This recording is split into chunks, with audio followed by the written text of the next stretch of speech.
Four men are on trial accused of being involved in some way with this heist, either by going into the building itself or being involved in the planning or in the concealment and transfer of valuable goods afterwards. But what everybody wants to know is, how did they manage to pull off what, as you say, was described in court as the biggest burglary in English legal history?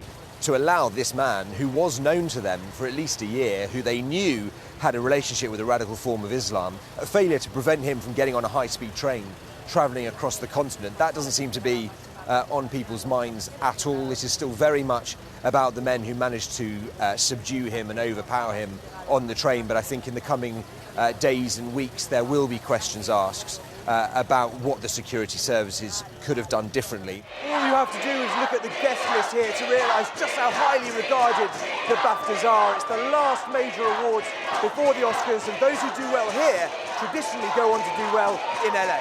Imagine you're the driver and I'm the cyclist. I'm probably just over a car's length from the lorry, maybe 7 or 8 metres. You can see me pretty clearly, but as I move closer to the front of the cab, I start to disappear out of the vision of the driver, and that is one of the real dangers. There are blind spots everywhere around this lorry, but as of today, it has to be fitted with a mirror at the front, which eliminates this blind spot. And as you can see, I can be right up to the front of the bonnet and the driver will still be able to see me. And it's the same principle around the passenger side. Clearly, 10 years before you started the charity, these issues were on your mind, or were they not? Yes, I think, you can ask that question of anyone who becomes very engaged with an issue. Frankly, it is quite undignified. What a camp like this needs, that has something like 4,000 people, is a little bit of order. What is happening here, this is a truck, I think, from Belgium that is turning up with aid, driving into the camp. This is the entrance of the camp here, and they're just going to open their doors, and what is almost certainly going to happen is there's going to be a fight. It's not a good situation at all. And of course, if that lorry is full and there are some valuable things in there, it can create a black market within the camp. I'm joined here by somebody called Maya, who the migrants call the Queen of the Jungle, and I have to say she's a pretty amazing woman.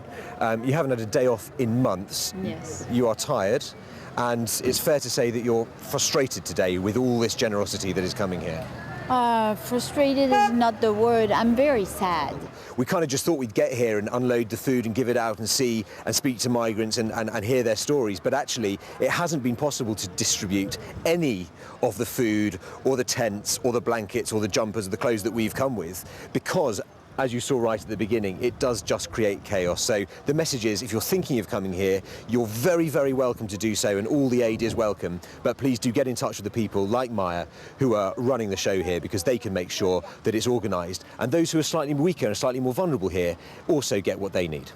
Richard Suchet, thank you. And as far as body image is concerned, 46%, nearly half of all 15-year-old girls, think they're too fat. That's quite a statistic, isn't it? That compares to just 23% of boys. Well, those concerns about weight and image are shared pretty evenly across England and between ethnicities. So overall, it seems that gender has the greatest influence on a young person's sense of health and well-being. Well, we asked these teenagers whether they felt life is harder for girls. Now, we know that this was 25 feet above the ground at an angle of about 45 degrees, and you can see there the emergency services standing on that platform trying to reach the people who are still stuck inside. It has been slightly controversial, and the daughter of a man who worked with Jordan Belfort has said that you and Martin Scorsese have basically glamorised a lifestyle of fun sexcapades and coke binges. I don't disagree with what she said. She once said that she wanted to be remembered as a singer rather than a television actress, but I think people here will remember her for all of the achievements, for her phenomenal success on British television, regularly commanding audiences of 22 million in an evening. Our reporter Richard Suchet offered him a £1.50 supermarket spaghetti bolognese and asked him if he'd be willing to eat it or indeed feed it to his children.